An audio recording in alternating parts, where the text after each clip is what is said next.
everybody, this is Janet's live session. Welcome today. Live session as I promised. Please let me know if you can hear me. Please let me know if you can hear me, please. I'm gonna wait for a few people, Jeff, so they can tell us if they can hear us. Yeah, sure, go ahead. Yeah, guys, I'm just gonna wait for you to tell me if you can hear me as we continue with this video. I'm waiting for your comments. Thank you so much for coming. As I promised, today we are going to have a special visitor. Yes, Firi, please tell me, can you hear me? And Anne.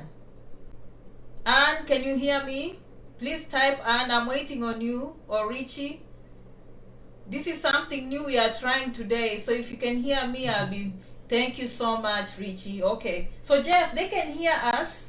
Guys, today we have a special guest. We have a special guest. I'm having him to talk most of the time to explain to us the process to Canada. If you're here yesterday, I explained in detail how you are going to form the groups and how you are going to start the process to Canada. We are expecting most of you to be there by next year to have those goals. And no one better than Jeff, who has lived it. Jeff was on the other side of the screen last year. Jeff, you'll correct me if I'm wrong, but Jeff will introduce himself. Introduce yourself, please, and tell our viewers, how did you know Janet Rangi? Introduce yourself, please. Oh, hi everyone. I'm Jeff Kere. I reside in Toronto, Canada, and I'm originally Kenyan. I've been here for slightly more than a year. Yeah, I'm a lawyer and currently just cleared my LLM, my master in law. So yeah, I've been follow of Janet from I think way back in 2018. Yes. So I've been the silent follower. I never commented. I never chatted anywhere. So I would follow all through. And I think I came to tell Janet of this once I landed here. Yeah, I'd sent some messages to you, Janet, sometime back in in Nairobi when I was just about to fly out. But then we could connect while I was here, and surprisingly, when I'm done with my course. So, yeah. Thank you so much, Jeff. Thank you so much for tuning in, first of all, and for taking your time all the way from Canada to come and talk to our followers. Jeff was very interesting. He's one of you silent followers. You know, I always say, thank you so much, my silent followers. Jeff was very quiet, and he was one of those silent followers. But he told me something very interesting. He said, Janet, I've always wanted to go out of the country and continue with my studies and have a better life for me and my family. But I was kind of shaky. But one day I watched your video about Aga Khan. Tell us more about that, Jeff. Oh my. Do you remember the story? Okay. There's one time Janet was mentioning about I think getting through the embassy. And there was this story of the pavilion, if you guys can remember well. So this time, sorry, someone just passing by, so I had to say hi. Guys, sorry, I'm out in a park. So we had this social day. It's summer, so we got many activities going around. So like on a Sunday, we come out together, Kenyans, to just have fun. So I'm out in the parking lot. So don't be surprised if guys pass by and I have to say hi here and there. Sorry for that though. So this time that Janet was talking about going through the embassy, and she was mentioning about her encounter with the visa officer. Well, just to state that I think for the US you have to go physically for the interview. Well, for Canada, if you're gonna come here, you just have to do your statement of purpose, SOP, and send it to the embassy, but at no point will you get to meet the visa officer face to face. So all these things are done by the VFS, you don't have to meet them. So Janet was mentioning about her getting the visa and going for the interview, and while standing there, then I think, not sure who mentioned past, but one of them mentioned that, oh, you look familiar. Then I think Janet is on responded that, I must have seen you at the pavilion. So this time, knowing Aga Khan, because I used to go to Aga Khan while sick, And knowing the pavilion and all this, I'm like, oh, so she was just one of the nurses in Aga Khan, and she had this big vision to go elsewhere. And she decided actually to work on it, to act on it, and make it to the US. And I was like, oh, that's awesome. I mean, who would think that way? And, you know, in my mind, I'm thinking that this village girl coming all the way to Nairobi, working at Aga Khan, thinking that, oh, I could go to the US and do something, you know, that will have an impact, a positive one, on myself and my family. And I thought that was interesting. So I kept going to Aga Khan anytime I needed any medical attention. And I kept thinking about this, that, okay, she's doing so well in the US, but she was just one of the nurses who walk around here. So that really pushed me. I was like, so it's possible someone can just decide to work on their dream and make it true. So that's one of the things that really, to me, made a big difference. And I thought I will also work on my dream to, you know, get abroad, get to study, have the best of papers, and, you know, have the best of life that I can afford. Yeah. Yeah, I like that story because, like us in this country, the humble background is what sells more.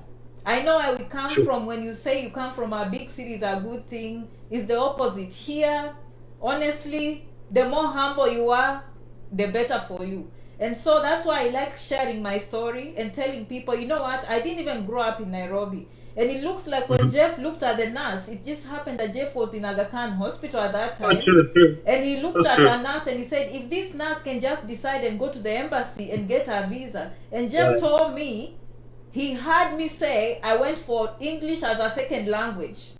It was a 6-month course. And Jeff, just from there, Jeff started feeling very, very motivated. Right? So I love that story. So Jeff, tell us please, you now are a student in Canada. For those who are coming in late, thank you so much for coming. We are joining Jeff from Canada. He's originally from Kenya. He's a trained lawyer. Okay, so I'm talking to a lawyer. I have to be very careful what I say here. And so Jeff will explain to us. Yesterday you saw a video on how to go to Canada as a student, but that's not enough. Jeff is going to explain to us other programs, and even when you go as a student, what is the advantage and how do you end up with permanent residency. So Jeff, please walk us through your story and especially your struggles. Oh, great. And please include the money, like how easy or how hard, like the Canadian process of getting a visa as a student, please. Sure. But Janet, I would want to just clarify that I'm no immigration lawyer. So that whatever I'm gonna advise at this point is from experience and also from the stories of friends and friends of friends that I've had ever since I came here. So for any viewer, I think it's important for you to just hear from someone who's gone through it, and that's what I'm sharing with you. But I'm no immigration lawyer. If anyone needs immigration lawyer, still we can recommend, because I got many people in my network that do immigration law. I am a tax lawyer myself. That's where my expertise is. So about coming here, we'll just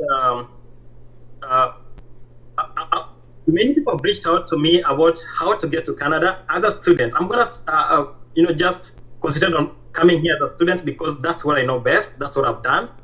And yes, so the first step is to get a school. And in getting that school, you're just not gonna get any other school.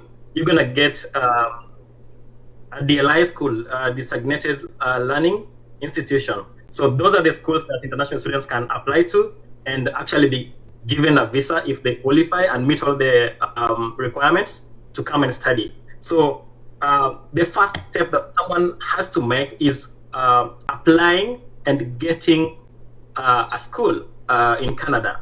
And in making application, I consider a number of factors. I considered, we have provinces in Canada, unlike in the United States where they have states. We have provinces. So Canada is so huge, second largest in the world. So I had to decide, which one to get to. Because from one province, I think from coming from Ontario to the farthest province in the West Coast is like 4 hours, like from Ontario to Vancouver, British Columbia, not so sure, I think about 4 hours. So it's quite huge. So I decided that I wanted to study in Ontario. So I made applications to a number of schools in Ontario.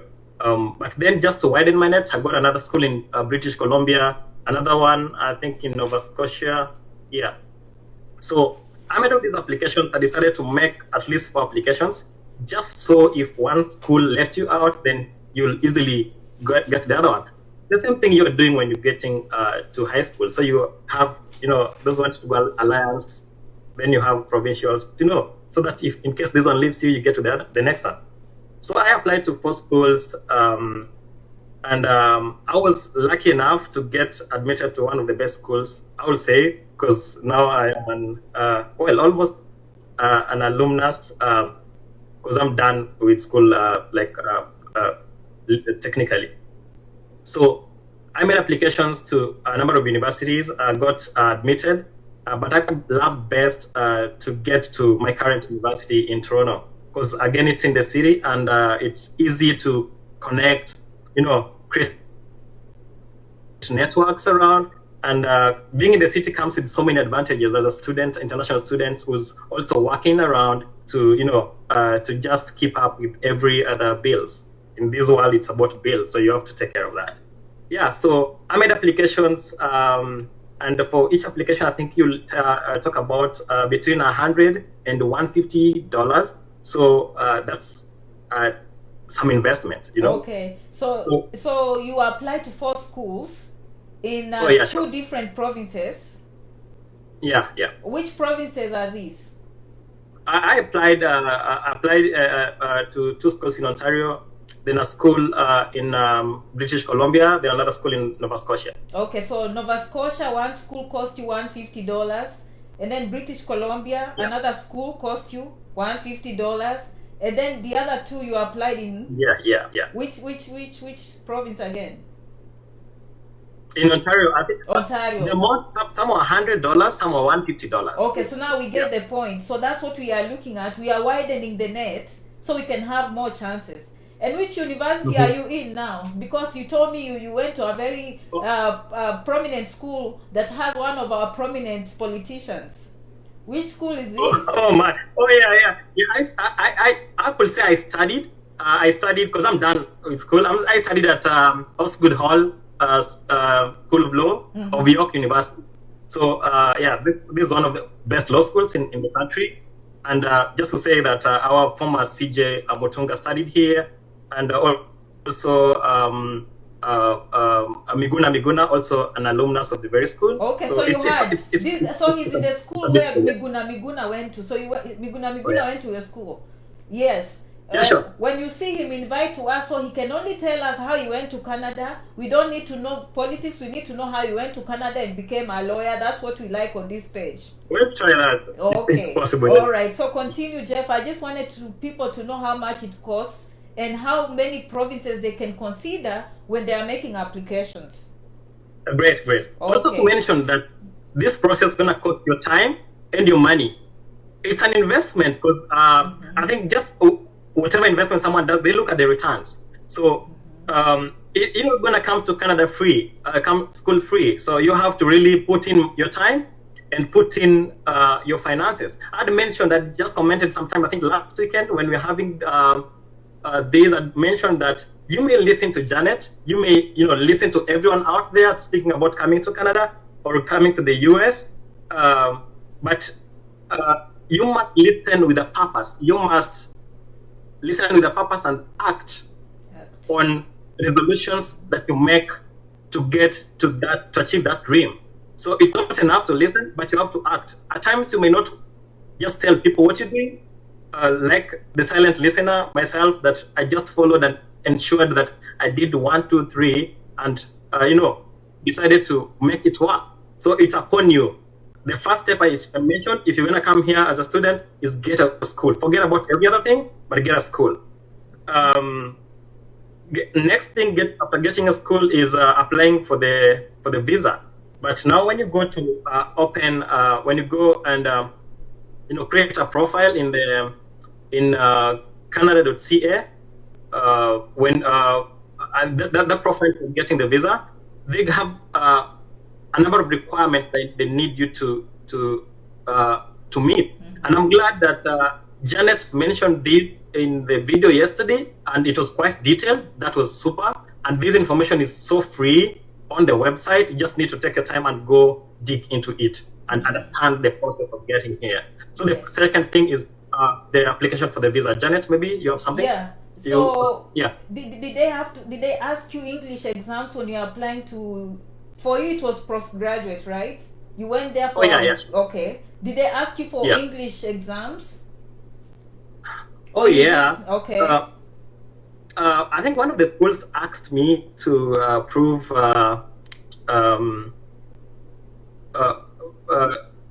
my English like qualifications, so to speak. And this to me was like thinking about the finances involved. So far so much spent and so much still to spend. So I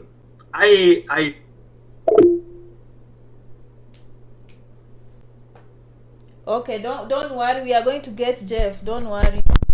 His connection lost. We're gonna wait for him, don't worry. Stick around, guys. Stick around.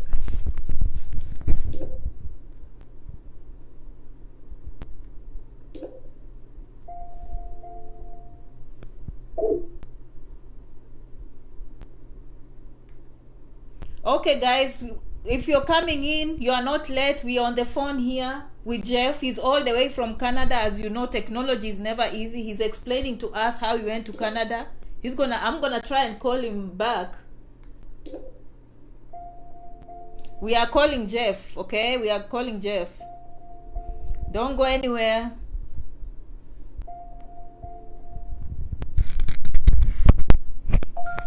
Sorry, Jeff.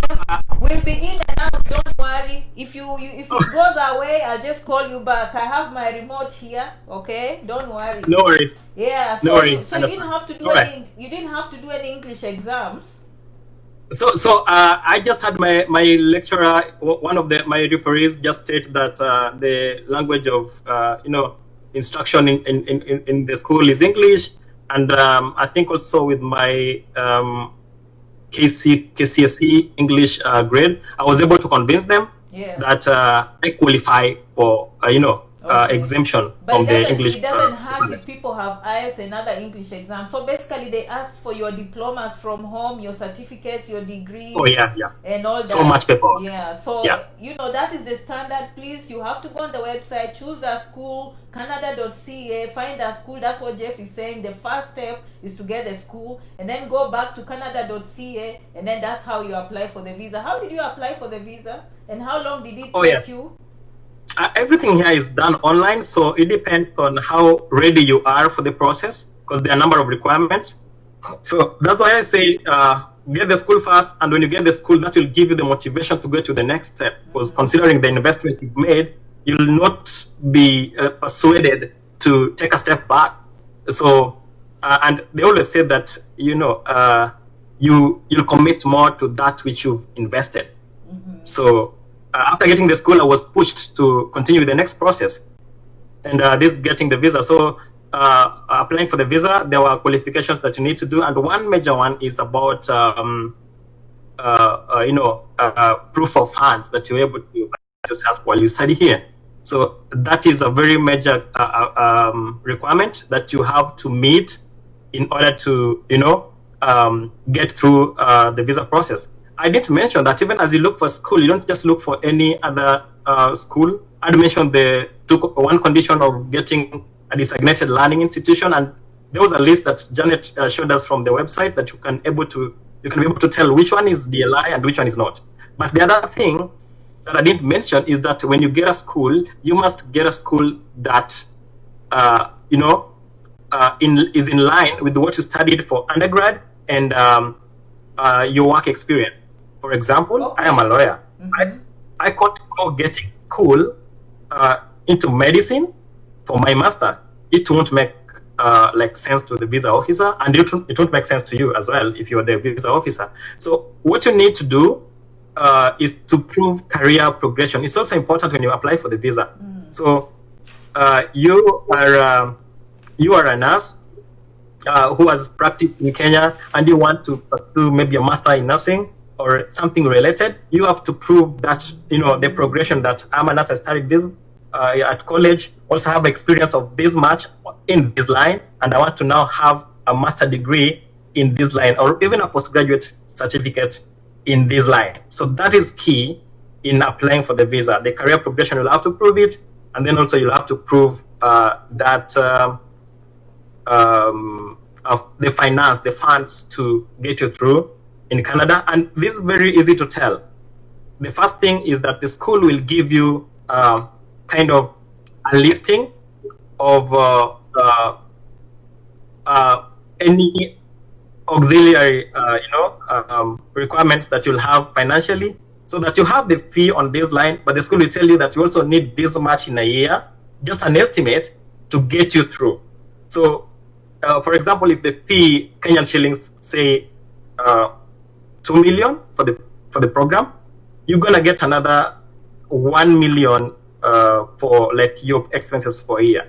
I think Janet, you explained that yesterday. And in fact, yeah, so I have to clarify there, because Janet, when she's talking about American videos, she's always saying you can do anything. Remember, you can do anything. So I'm glad you clarified that, because since we are not going to have face-to-face interviews with the embassy, please, when you're choosing a school, I like how you said, choose a school that is in line with what you're doing.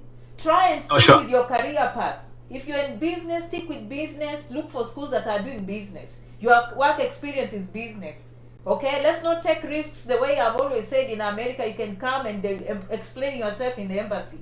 Remember, here you are going to scan your information, and you need to have a good story. There should be flow of information when the official is looking through your paperwork. I like that. And plus, guys, I'm looking at your comments. I'm writing them down. Don't worry. Stick around. I'll ask Jeff some of the questions you're asking. Keep on commenting, Jeff.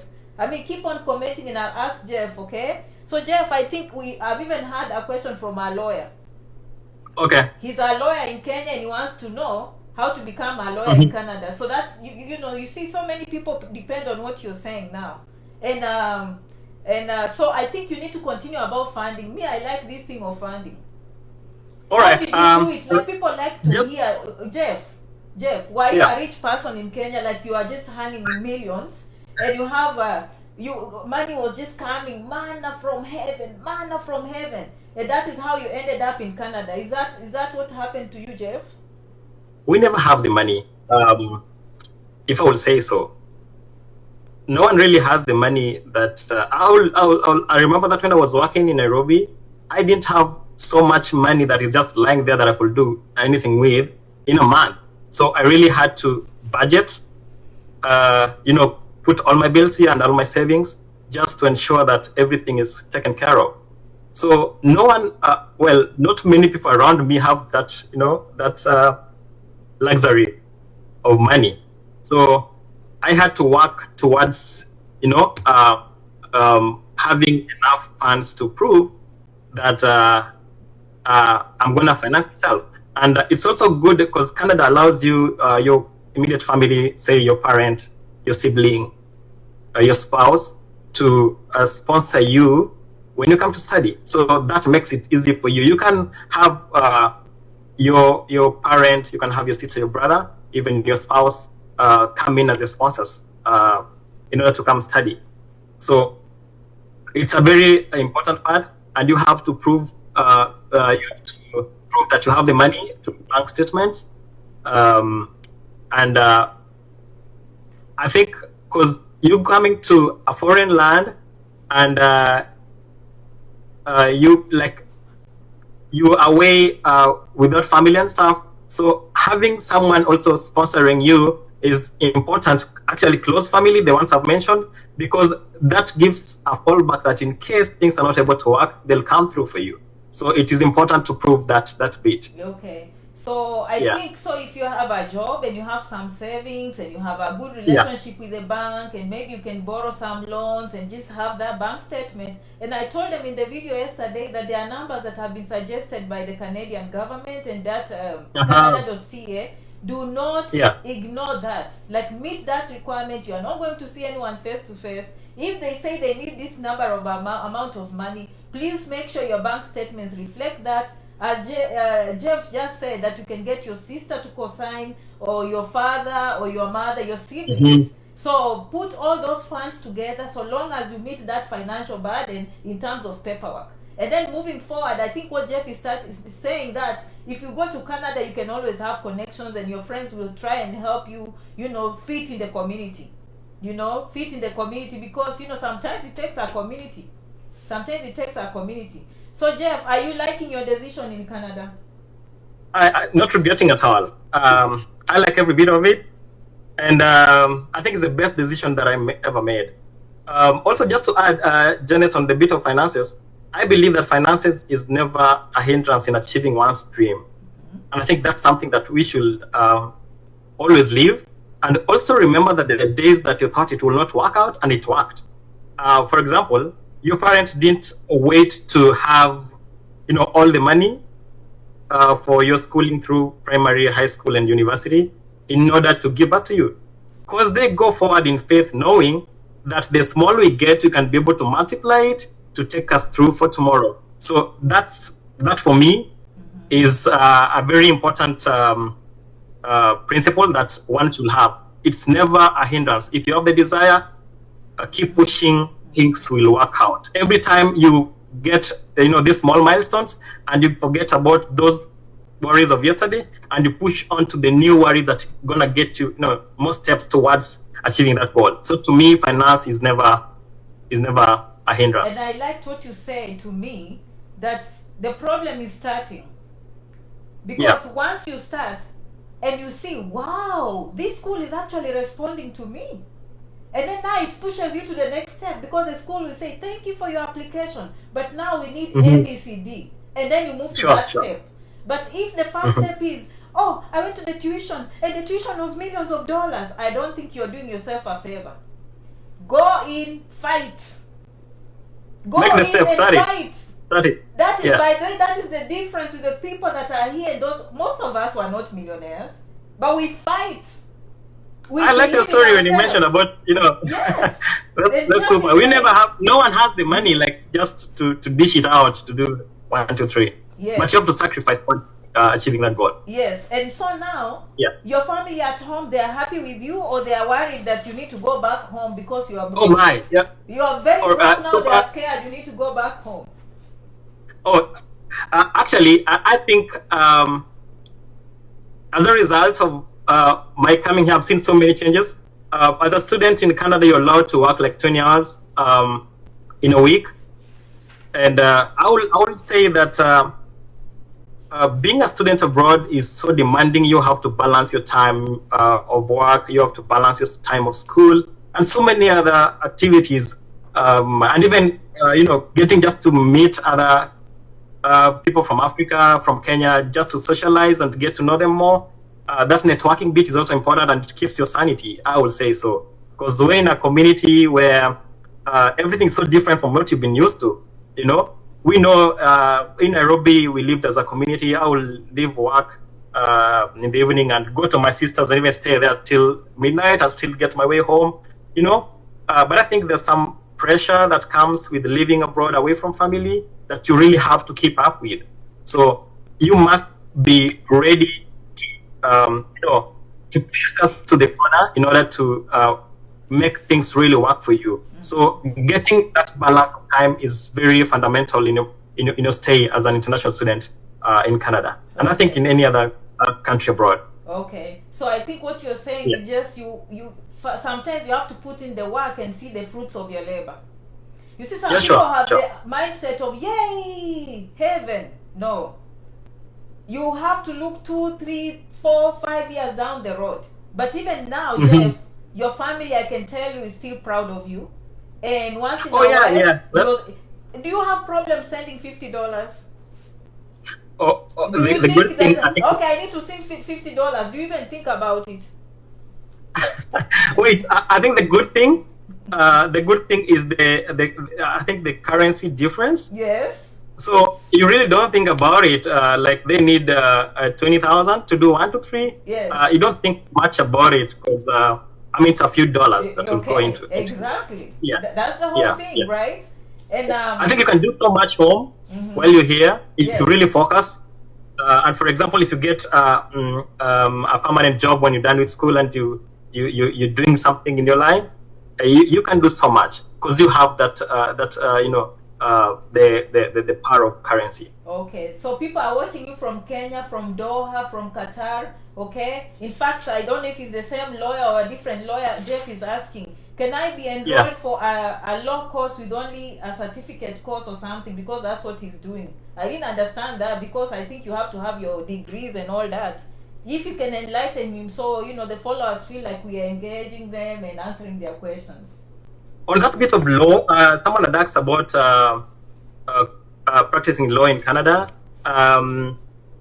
You have to do the NCA, kind of just the Kenya School of Law process that you go through. So you have to do the bar exams here and get admitted to the bar. So it's the same thing. You're gonna come the same way someone will come from another country and come to Kenya, and they have to go through the bar process to be admitted. There's training for lawyers to be admitted to the bar. It's the same thing when you come here. So there are also courses that you can just come and do your masters and still find work to do. For example, if you're gonna just do immigration consultancy and stuff, and that's a huge thing, especially for countries like in the West, where so many people are coming from other countries. So they need the immigration stuff the same way you need it anyway. You were watching to me, watching me this moment. So you have to come and do the bar exam here, the NCA, in order to get accredited to practice law. Yeah. So in other words, you just have to go there and credential and go through the process, do the bar exams, and become a lawyer. And but for you, you took the pathway of masters. I came to do masters because I had cleared my degree. I'd worked in Nairobi for about 4 years, so I decided to come do a specialty in from my experience, and I think that's the best thing I did because so far I'm looking into options into the job market and not looking bad. Okay. I'm glad.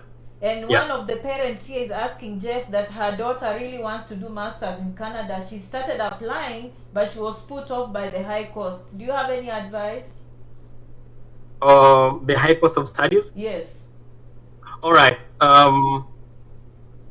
One thing I believed is that I just mentioned that finances is never a hindrance. And as an international student, you're able to get funding from the school and even from external sources. So once someone is admitted, they give you a link to where you can apply for bursaries, you can apply for funding for your program, and you're also free to check into other avenues. For example, I think you'd mentioned before about Prodigy Finance, you'd mentioned about Empower. Yeah, and I think these are some of the options that an international student can look through. Oh, you have Empower in Canada too? Yeah, Empower I think serves both the whole of North America. So okay, good. So if you've never listened to Janet Rangi videos, Empower is they give student loans without really needing a cosigner. So I think you just have to choose your course very wisely. So you don't need someone to put a stamp for them to give you a loan. They just believe in you and the course you're taking. So if you're stuck, you can always borrow a loan. So to answer your question, ma'am, from Kenya or from wherever you asked, have your daughter dream big. That's all we can tell you. Like Janet can say so much, Jeff can say so much, but who's gonna put in the work and be ready to fight? It's your daughter. Because the sky is the limit. It's your thoughts. You turn your thoughts into anyway. So you said career progression. Someone wants to know how easy it is to get permanent residency in Canada. Again, about permanent residency, there's a very detailed explanation on Canada.ca, which you've mentioned also before. But there is the process of express entry, which has different categories. You have Canadian experience, we have federal skilled worker, and so. So, for example, if you have experience from abroad and then you come here study, depending on the course, the duration of your course here, the postgraduate course, you'll be given a postgraduate work permit. So remember, as a student, you got a work permit, but to work only, your working is limited to 20 hours in a week. So once you're done, you apply for postgraduate work permit, and that depends on the duration of study. So they're gonna give you maybe a year to 3 years. So that will allow you to work in Canada, not necessarily in your field, but as long as you can find a work to do for 3 years.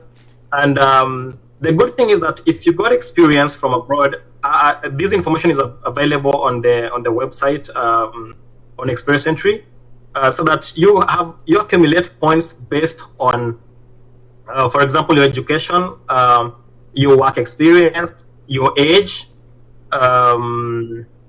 education, work experience, age, English, your scores in English. So all these add up together to give you a high score that when they do the draws, you qualify. So if you got work experience from abroad, that will be a plus. And if you come get a degree here, that adds you more points. And also getting a job offer, that also adds you more points. If, for example, someone didn't have any experience from abroad and then you come to study and you're done, there's the Canadian, I think Canadian experience class, so that you get to graduate and then you work for 1 year. Then after 1 year, you can get to apply for the, you can kind of upgrade your profile in Express Entry by adding that experience of 1 year, and that will get you to get into the, give you more points to get into the. Yes. So most of the followers here are getting familiar with Canada. We've talked about the Express Entry. You can do those English exams, put in your work experience. What Jeff is saying, like now, he did the English, and now he's graduating from Canada. Anytime he can go to the Express Entry profile and update, and tell that Express Entry, hey, I have IELTS. Hey, I have a Canadian Master's program. Hey, I got a job offer. Each time he updates, the points keep going up. And when they do the draw and is above those points, voila, they are approving for permanent residency. That's just one of the ways. And then again, Jeff, as a student, I think when I was reading, they also qualify for pilot programs. I mean, the Atlantic Northern pilot programs, they have programs for those who've already graduated from Canada. So it looks like once you are students in Canada, your chances are just like way up there. And by the way, if you're listening here in America, please start exploring Canada if if your doors are closed. That's all I can say. Just to add on that, Janet, it's like it's a big kind of a rate to add on to your points as high as you can get. So look at the Express Entry requirements and see how you can get the points, more points. I mean, because they do draws and they say 464 is our mark for this time. So anyone above 464 are going to give invitations to apply for permanent residence. And look at these, and maybe at times you will think that I've been able to calculate, because you can be able to calculate your points on the website. Then you find that you're left with this much. Then how can I be able to improve on these points, to add more? So you could say, my English test, I got maybe a 7 in this, but I will get an 8. So you get to redo the English test and make your points higher. Or you could say maybe, you have more points if you have a relation here. You have a brother, you have a sister. That may not apply to as many people, but you can also say, maybe I could go study. That will add me more points. So either way, you'll have to do the English test, even if you're exempted by your school, because you need it for the Express Entry. So it's just a matter of knowing that what should I do to add more points to my profile. So you can always be able to update. So you can, I think the profile stays there for 1 year. If you're not invited, then it automatically deletes. So you have to create another one. But the first step is to do the English test, and have your credentials evaluated with WES. Yeah, so put in your ECA report, put in your English, and then Yeah. if you go to Canada, if you graduate, you just keep adding and adding and adding. The whole Yeah, point sure. is to have more points. Are the borders open in Sure. Canada? Some of the people are asking, are the borders open in Canada? Are they admitting Um, students? Well, from the website, what I read, which you can also access, is that there are restrictions, yes, and unless that which is bringing you into Canada is non-optional. Okay. Yeah, so basically Yeah. they are open with restrictions, but from my Yeah. reading, I think they are still admitting students, and then they can make you do virtual studies the first semester, and then the next semester you will travel to Canada. I think so. That should not stop anyone from Oh, applying. sure. I've got a number of friends that have gone through the process, and they're doing their first their fall semesters while home. Yeah. But then I think when things open up, they'll be they'll be allowed to get into their schooling physically. Yeah, and someone is asking, how about us Ugandans? This program is for everyone, okay? All right. Oh, yeah, So sure. this is for everyone. It's open to everyone. It's the whole world. So don't worry where you're watching from. That, and can friends be a sponsor? One of the followers was listening, and I think he heard you say parents can sponsor you, brothers and sisters, and he's wondering if he has rich friends, can they be sponsors too? Or maybe a cousin? You could confirm from the website, but the website states immediate family. So we talk about brother, parent, sister. We talk about spouse. Okay. So in our case, Yeah. then we should just be considering maybe siblings and maybe getting loans Yes. and just, Yeah. crowdfunding and all that. Yeah. So Jeff told us he likes Canada. What are you? So Oh, yeah, sure. You're almost graduating. Oh, yeah. I'm also graduating. That's the best news. I've never been happier before when I cleared school. So I'm happy because it's been a long and short year. So I've put in so many hours. Times people want to connect with me, but I'm busy. So you like, can we speak? Like it's a Monday, and then you tell someone, can we speak on Sunday? And someone looks at you like, crazy. It's Monday. You tell me we speak on Sunday, like you don't have time all through this week. Yeah, at times it gets busy, and I think you appreciate it when you get to study here. Yeah, but so you're either busy making money or going to school. Oh yeah, because you have to balance these things. Did you ever think that one day you'll be earning $150,000 per year? Oh my! I think those are the. Can someone do us the math in naira and shillings and all that? That's why we do these programs, my friends. Mm-hmm. We are not saying one place is better than the other, but you have the ability to improve your family and your children and your grandchildren and the whole community. Okay, there are people who will stay home, make it strong, but together, right? You're happy with your progress and your future is bright. I think that still anchors on the currency difference. So the much you can earn here will be so much back at home compared to what So what is your advice? Someone today watching you and they've really wanted to. And by the way, do you have friends from America? Oh yeah, I got friends across. So many. I got so many friends. I mean, there were Kenyans, Ugandans, there were Africans. They were from other countries and they moved from America and they are now in Canada. Some. Yeah, even some of my. Yeah, I've got even some students here who come from America. Okay. So and some kind of just like Canada, and they are finding their way here. Some already found their way. So I think because when you have to speak these stories about kind of being an ambassador, people ask you, how is it there? How is life? How is this? How is the health? How is the security? And just generally, and they like it, and they're like, oh, I'm gonna make it aside. Okay. So a number of my friends come here, some on their way. Prince said that $150 is about 1.5 million shillings per month.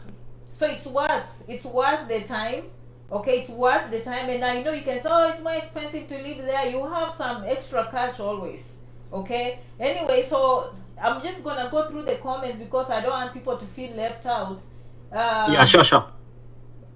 Yeah, someone says that they have followed my program and now her and the hubby are in Canada. You see, so many people are Oh, following this great. program. These are, you Super. know, Congratulations. yes, congratulations. This is a page that is true and tested. It's a 5-star review.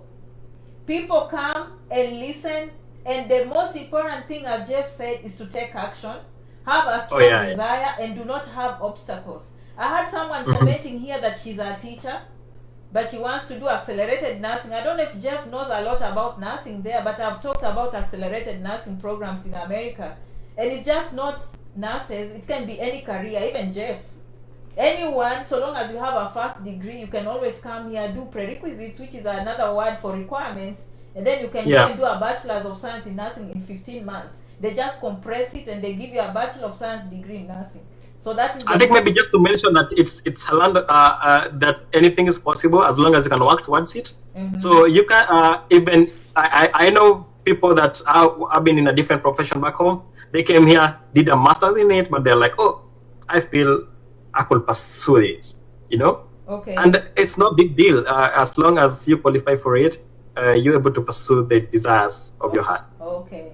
Well, thank you so much. And I see someone saying that they went to Canada through this program. The more testimonies we get, the better. If you get in touch with Janet Rangi, we are now starting a season of followers and true testimonials, because me, I believe in stories.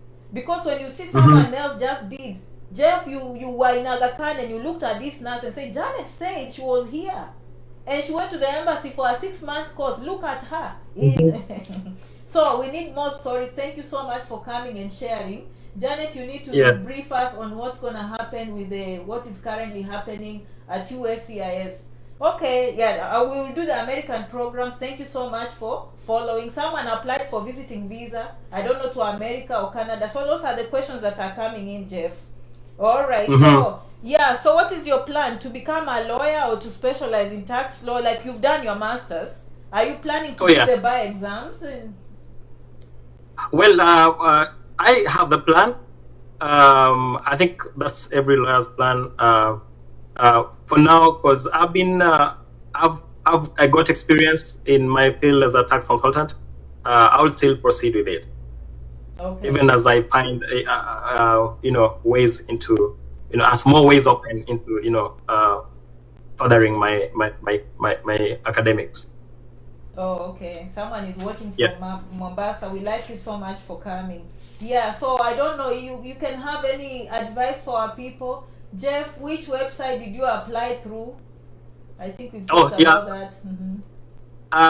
Canada.ca, that's for the visa. But for the school, still you find on Canada.ca all the DLI schools. So you're able to know which one to apply for and which one not to. And all this is just to motivate you to work on your dream. We're really not giving anything, but this motivation and experience maybe gonna push someone to do something different and not just sit and watch. Yes, I like that, because at the end of the day, it's the stories, it's the experience and the motivation, as you said. Yes, people want to know, Janet, do you have any agents you can recommend? No, I don't have any agents. Honestly, I believe in Janet Rangi and what I do here. And at the end of the day, I believe it's the motivation and the dream and the desire. Because just to speak about the agent, I'm glad someone mentioned that. Yes. They're normally academic expos in Nairobi sometime, I think once a year or so that you can, the representative from different schools come to Nairobi to, just tell you the advantages of getting to study here and the requirements for their schools. That's good to attend, but just have in your mind that everything here is done online. So you may have the money to pay an agency to do all this process, getting the school and everything for you, but still you can do it. You can put in your time, you can put in your finances into it. And because some of us didn't have the luxury of money, so you would rather choose to do it by yourself, because it's all, everything you do online. Yes, so someone is saying generally they discourage agents and just do it yourself. But we understand some people do not have the knowledge, they're not computer savvy, they need that kind of help. You have to do what you have to do. At the end of the day, you are the driver, you are the pilot. So if you think you can do it yourself, do it. If you think you can hire Just someone to do it, but you have to be in touch and know what is going on. Yeah. Sorry, Janet. Just another point is that consider it this way. Think about it. An agent is handling so many cases altogether, not to discourage them in any way, but just to give you a practical perspective of it. An agent is doing so many applications for different people. It's a business, right? And you're gonna just do one application for yourself. So if I'm gonna do one application or I'm gonna do 1,000 of them, I'll put more concentration if I'm doing one than if I'm doing 1,000. You get it? So the agent may not give it the details that it requires, as you will give it, you being the applicant. So that to me made a difference and even pushed me to do it by myself. By the end of the day, the agent is just going to Canada.ca. Maybe you didn't know that. Yeah. They are doing the very process. They are just going to do exactly what you will do yourself. But as I said, if you don't know how to scan things, form groups, follow people, someone is asking the process of doing medicine in Canada, that's another one is asking what is the finance field in Canada situation. Generally, there is an opening for all these fields, right? There is, and the information is so available. These are things that you can even get on Google. You'll find people's experiences. I think even on Quora, you can find people telling stories of how, they came here and how they, made a difference in their careers, they progress and stuff. Yeah, so it's information you can find online. Quora has a lot of foreigners that discuss these things online. Someone is saying, do you know any doctors doing medicine in Ontario? All right, sure. I got a number of friends. I got some very close family friends who are both doctors, and they're all working here. Did they have to go back to school when they came to Canada? Oh yeah, sure. Okay. You have to get.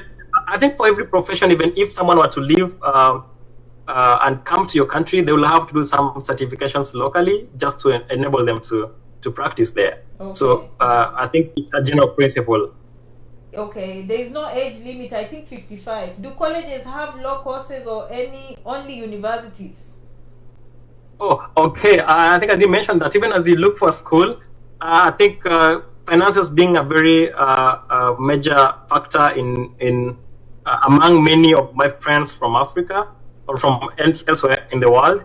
It's important that you get a college instead of a university because of the finances involved. So, Janet has been saying about community colleges in the US, and I think that's a good point because it's cheaper, it's more affordable than getting to a university. So if you don't have much of the finances, you can consider college. Yeah. Do you call them community colleges or they are just college? The word college? We just call them colleges. Yeah. Okay, so colleges. You either apply. So if you're wanting something cheaper, you are looking at college with maybe less requirements. Okay. Yeah, we call them community colleges. Yeah. So I don't know. There are so many comments. I think most people wanted to know. They are very specific in their courses, but Jeff is very specialized in law, and but generally we talk generally, which is fine. Yeah. Because it's the same path of getting a school fast and applying for the visa, proving the funds and proving career progression, proving that your ties to your country and stuff. So it's kind of general, but the specifics of every program I may not be able to get into that. But it's information you can find online. Some people will not be able to come as students. Can they come for vacation, visit, and then maybe learn from there and see what's going on? Do they have any chance when they come? Yeah, I know that. I think the temporary visa visitations and stuff, I think someone can apply for them, and I'm not sure of the requirements, but you can check into the website and know the requirements there too. So you can just come visit. I think every country allows that. Maybe just for this period of COVID that is not possible. But once things open up, I think you are free to really travel and get to know, to experience, so that even as you make decisions, you can make informed decisions. Yeah. So how long did it take you, the process, from the time you started and the time you ended up in Canada? How long was... Nice. Actually, I will mention that, coming to study abroad, something I'd thought of like a long time ago. So even as I was going to the job market, I had in mind that I really want to specialize, go do my master's and I was so specific on Canada because I'd read so much about Canada online, and at some point I was like, is all this true? Yeah. So I got friends here, I called them, they're like, oh yeah, this and this and this and this. I'm like, I couldn't believe it back home, you know. So getting to study here, I think looking back, I did everything by myself, but I'm glad I got here and, you know, got into the system, and I appreciate that many of my friends are able to also follow me because I give them all the steps that I followed to get here. For example, now getting the school, it took some time. Initially, I wanted to come in 2018, but then I was like, you know, my financial base wasn't as solid, so I really had to even save more and get my way. So I started to make applications for this 2019 program in 2018. I think about October. Yeah, October. So then I think at about 11th of April of 2019, is when I applied for the visa. I submitted my application on 11th of April, and by 14th of the next month, like this, roughly 4 weeks, I got my visa. It took like 4 weeks. I was amazed. So it looks like from October to around May. October, November, December. Yeah, from October to May, yes. So about 6 to 7 months, because you said when Janet Rangi was coming for the conference, you're trying to say, oh yeah, hey, Janet. Yeah, I remember that experience. I think you were in Nairobi sometime in July. You were having this conference. Yes. Was it a Daystar? Yes, July 2019. Yes, yeah. July of last year. Yeah. So at that point is when I was flying to Canada. So I got my visa, I think in May, booked my flight as early enough just to get the low prices. And by the time that Janet was having the conference in Nairobi, I think it was on a Sunday. Not sure. Sunday or Saturday. I had it on a Saturday, I think, or Sunday. I forgot. Yeah. Then I was flying out on a Monday. Monday morning. So you were somewhere in my Nairobi. flight was like 8:30. Yeah. You tried, Jeff. You tried reaching me many times. Did you ever? But I thought you were so busy because everyone was like, I think, dumping so much stuff in your inbox, so you're not able to get in touch. Did I ever talk back to you? Until I saw you following, right? So that tells you you never give up. Even if you talk to Janet or you don't, I never spoke to you. Was that last week? Yeah, last week is the first time I was talking to you, but I went back and I see you tried contacting Janet, you tried, so we are very happy to see you very successful, Jeff. You did all the work, you listened just as a motivation, but you understood that all the work comes from you, and I'm sure that your family is very happy. Someone is asking... I think you're happy when you really do it by yourself and you make it, and you look back and say it was worth it. Yes. Someone is saying, can they let their child come straight from high school to Canada? Well, I got a number of friends here that are studying undergrad, maybe finishing economics, BCom and stuff. Yeah, they came in from high school, and they were able to. If you have the finances to take it through the 4 years, it's fine, because I think you're gonna prove that at the there's good health. How do you pay for your health care?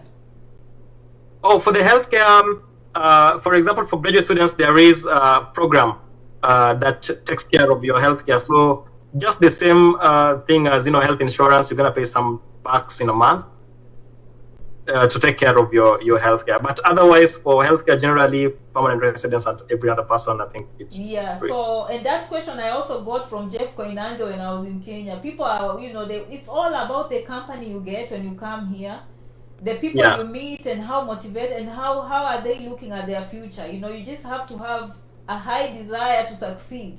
Yeah, Jeff, you might want to give people some last words of advice.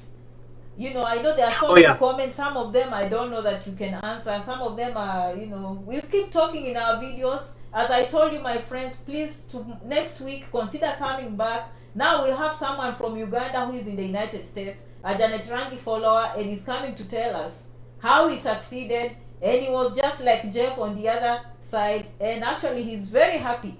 Okay? He's from Uganda, now he's in Washington. and he'll come and talk to us about how he listened and what he did, and now what his future. And by the way, he's coming to join me, I think, Jeff. Great. We can connect sometime. Yeah, will be super. Yes. And even your friends, you told me you have some other friends that were following Janet Rangi too.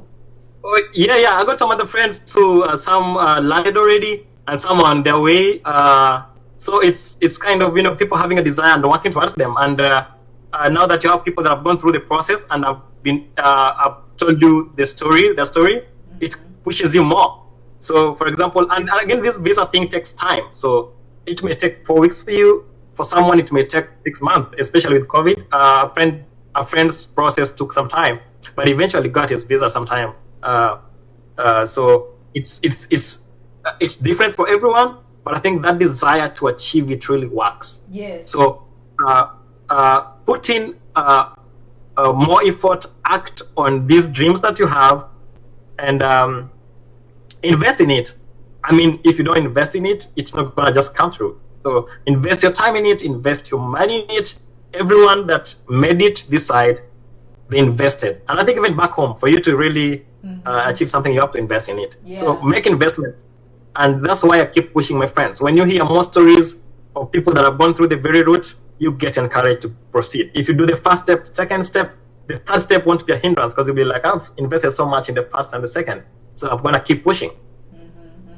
Yeah, you applied to 4 schools and you lost the money in the other 3. Only one picked you. Imagine, But that's what it takes. Yeah. So, if you convert that currency money at home, you'll think that's a lot of money, but look where you are. You can't even, you don't even it's about think of 50,000 that or something.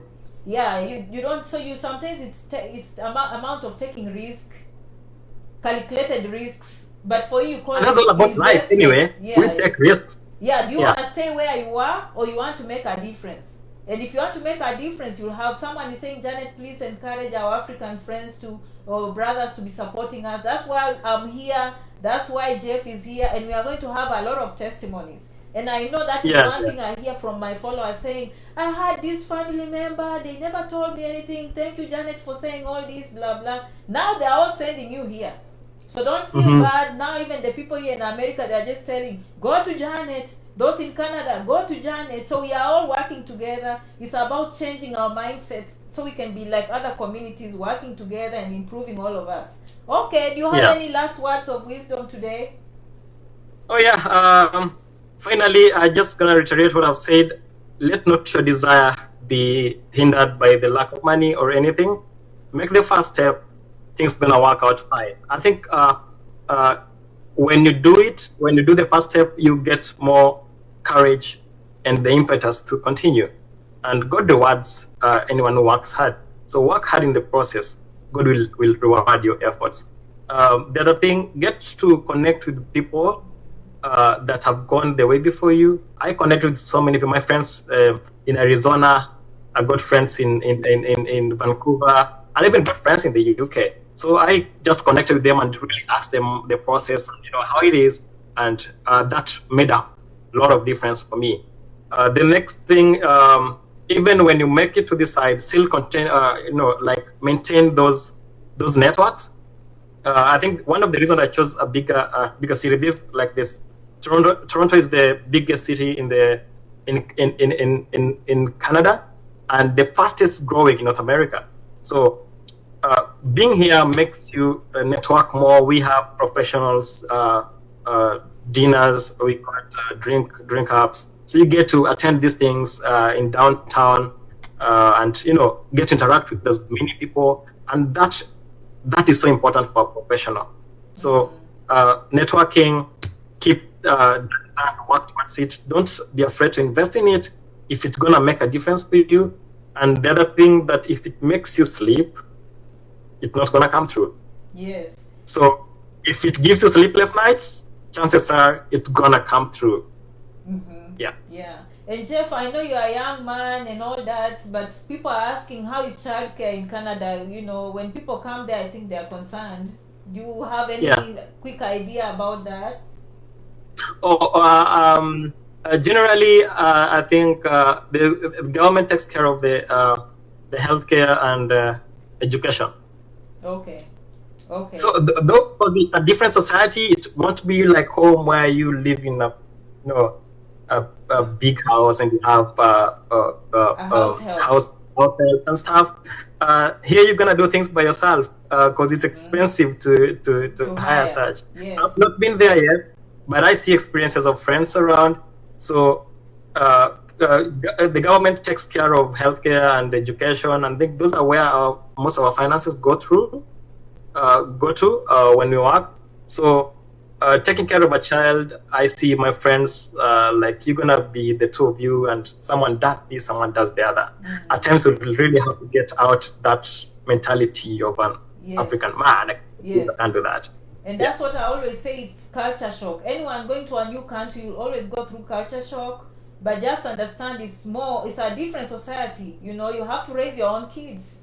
You'll have to change your own diapers, you'll have to cook for them. Unless they're in daycare, it's the parents that raise the children. And usually that confuses people and they start saying, oh, I prefer home. Not that you prefer home. You are probably a little bit lazy. Okay. I know, but I think couples do that and they do it so happily, and they, you know, and even their bonds go stronger. Yes, and they enjoy that. Yeah. So thank you so much, Jeff. I can't thank you enough for taking your time all the way from Toronto, Canada, to come and speak with us. We are very happy for you. I'm very happy that you followed Janet and put in all the work. And many people are very proud of you. I'm sure your parents, your brothers and sisters are very proud of you. True, and I think the sky is the limit. You are a young man. I can see you getting your permanent residency and having your family and just improving the economics of the whole family for future generations to come. So thank you so much. Yeah, we'll get to the more interviews over time. So just to encourage people and you know, make someone do something different to change their lives. Yes. Thank you so much for being a silent follower. And I have to apologize that you wrote to me so many messages and I never got to you. But the whole point was for you to succeed. So thank you so much for having having the strong desire to succeed. Okay. Thank you, Janet. Yeah, I appreciate it. Yeah, so guys, as Jeff did, remember to keep the dream alive and have a strong desire to succeed. The desire will push you over the edge. The desire will make you the best. You stand, you fall, you stand, you fall, you never give up. You know, you are the best. Thank you so much for coming. Jeff, we can have you. You're welcome. Please, if you see many opportunities in Canada, come tell us. Because as you can tell, there are so many communities in Canada that are doing very well. And Janet felt motivated and had the passion to say, we can do it. If people can do it, we can do it in just big numbers. Can you say there's space for everyone in this world? Yeah, true. Yes, so we can all make it. Thank you so much, guys, for coming. Adios. Until next time, tune in. We are going to see someone from Uganda, a Janet Rangi follower, and I hope Clinton, your friend, who is also Clinton should come here. Yeah, he should.